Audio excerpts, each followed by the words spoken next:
Assalamualaikum warahmatullahi wabarakatuh. Kembali lagi di channel ini ya. Untuk di kesempatan kali ini masih kita review bit untuk pergantian sok bagian depan ya. Sebelum kita mulai, silahkan di like, komen, dan subscribe di channel ini supaya memberikan edukasi selanjutnya. Oke, tidak panjang lebar ya, langsung ya kita untuk kemarin masih mengenai penggantian sok bagian depan pada motor Beat ya, karburator ya, ditemani oleh Bapak Samsudin selaku owner motor tersebut ya.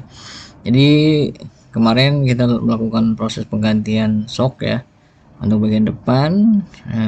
Dia membawa pada sok dan tabungnya, membeli di salah satu marketplace ya, tapi akhirnya tidak dapat digunakan karena tidak sesuai dengan motor Beat tersebut ya.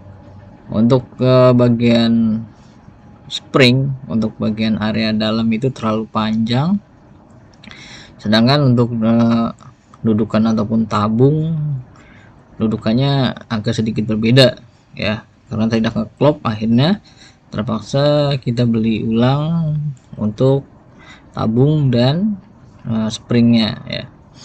Nah, ini sedang proses pelepasan di area hubnya dari rumah ya. Jadi kita mempergunakan alat, kemarin kita coba dengan ragum ya.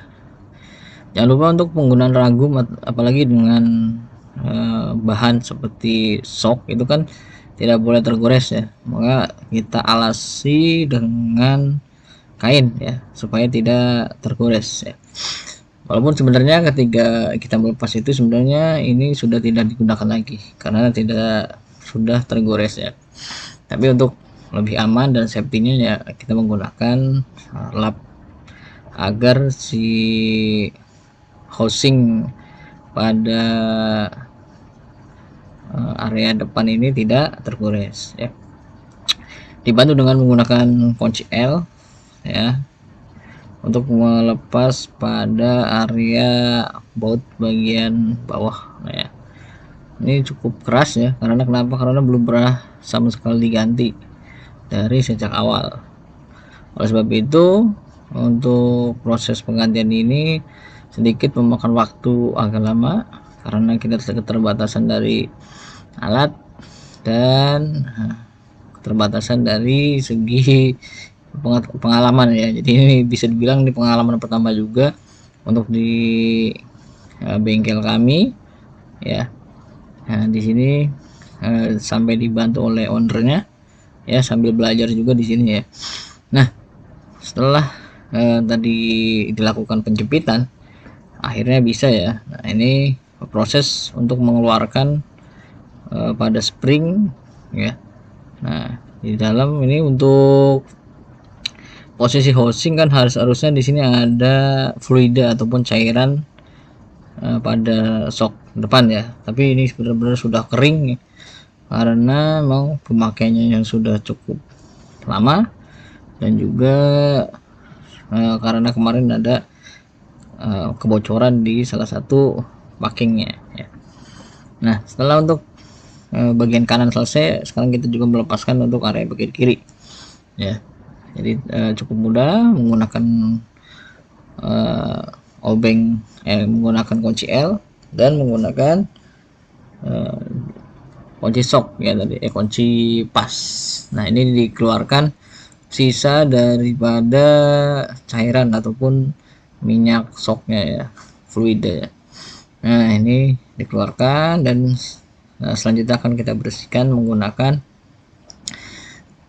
minyak ya ataupun dengan bensin ya, untuk area dari bagian dalam, untuk juga memastikan antara dinding itu tidak ada area yang tergores. Nah, ada satu lagi untuk di area dalam juga ada namanya seal ataupun seal untuk menahan ya, menahan bagian dalamnya. Nih, ini juga agak sedikit kerepotan ya karena memang sudah cukup lama nih.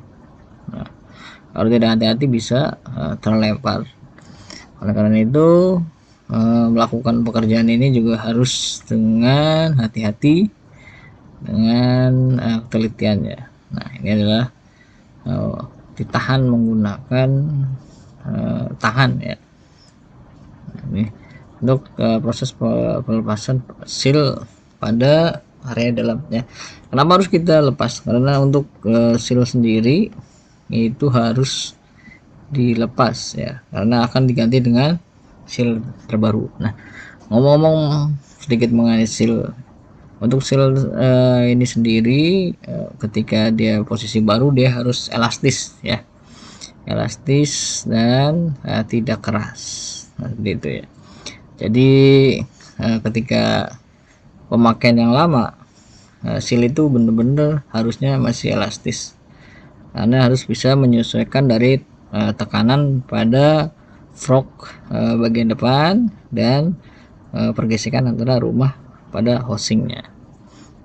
Nah, ini sedang melakukan proses pelepasan ring bagian di dalam ya, seperti modelnya seperti kawat ya. Oleh sebab itu sebenarnya ada cara selain dengan menggunakan obeng, kita menggunakan tang press ya.